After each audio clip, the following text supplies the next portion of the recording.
ఒకసారి గరుడ శ్రీకృష్ణుడితో గర్వంగా, ప్రభూ, ఈ లోకంలో నన్ను మించిన వేగంతో ప్రయాణించే జీవి ఇంకెవరైనా ఉన్నారా? అది విన్న శ్రీకృష్ణుడు ఏమీ చెప్పకుండా చిరునవ్వు నవ్వుతూ అక్కడి నుంచి వెళ్ళిపోతాడు. ఇది చూసిన సుదర్శన చక్రం గర్వంతో ప్రశ్నిస్తుంది. ఈ సృష్టిలో నా శక్తికి మించిన ఆయుధం ఇంకేదైనా ఉందా? దానికి శ్రీకృష్ణుడు అదే మౌనం, అదే చిరునవ్వు అక్కడి నుంచి వెళ్ళిపోతాడు. ఇదంతా విన్న సత్యభామ, త్రేతాయుగంలో మీ భార్య సీత కన్నా ఈ యుగంలో నా అందానికి సాటి ఎవరి ఉన్నారు ప్రభూ? అని గర్వంగా అంటుంది.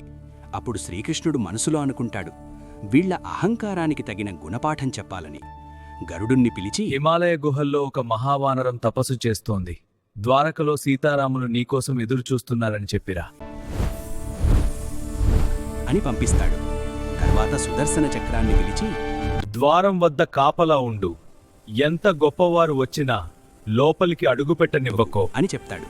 సత్యభామతో, నీవు మహారాణిలా అలంకరించుకుని నాతోరా. హనుమంతుడు హిమాలయ పర్వతాలలో తపస్సు చేస్తూ ఉంటాడు.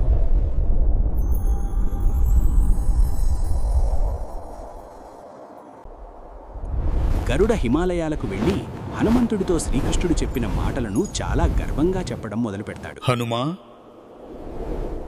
ద్వారకలో సీతారాములు నీకోసం ఎదురుచూస్తున్నారు. మాట విన్న వెంటనే హనుమంతుడు గరుడ కంటే 1000 రెట్లు వేగంగా దూసుకెళ్తాడు. ఇంత అది వేగమా? చూసి గరుడ ఆశ్చర్యపోతాడు. హనుమంతుడు అగమేఘాల మీద గాలికన్నా వేగంగా ద్వారకకు వెళుతున్నాడు.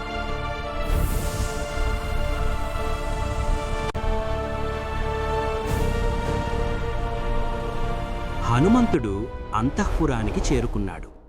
ద్వారానికి అడ్డంగా సుదర్శన చక్రం అడ్డుకొని నన్ను దాటి ఎవరూ లోపలికి వెళ్ళలేరు. హనుమంతుడు అమాంతం సుదర్శన చక్రాన్ని మింగేశాడు. అంతఃపురం చేరుకొని రామునిలా ఉన్న శ్రీకృష్ణుడిని చూసి ఆనందంతో పొంగిపోతాడు. ద్వారం వద్ద నిన్నెవరూ ఆపలేదా హనుమా? స్వామి, ఒక చక్రం ఆపాలని చూసింది.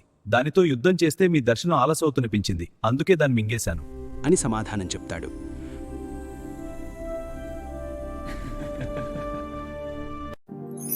సత్యభామ అందంగా అలంకరించుకొని శ్రీకృష్ణుడి దగ్గరికి చేరుకుంటుంది. హనుమంతుడు సత్యభామ వైపు చూస్తూ, ఈ చెలికత్తె ఎవరు? నా సీతమ్మ తల్లి ఎక్కడుంది అని అడుగుతాడు.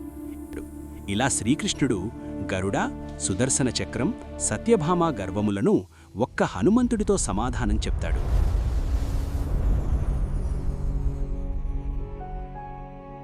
వేగం గొప్ప కాదు, శక్తి గొప్ప కాదు, అందం గొప్ప కాదు, భక్తి మాత్రమే గొప్పది.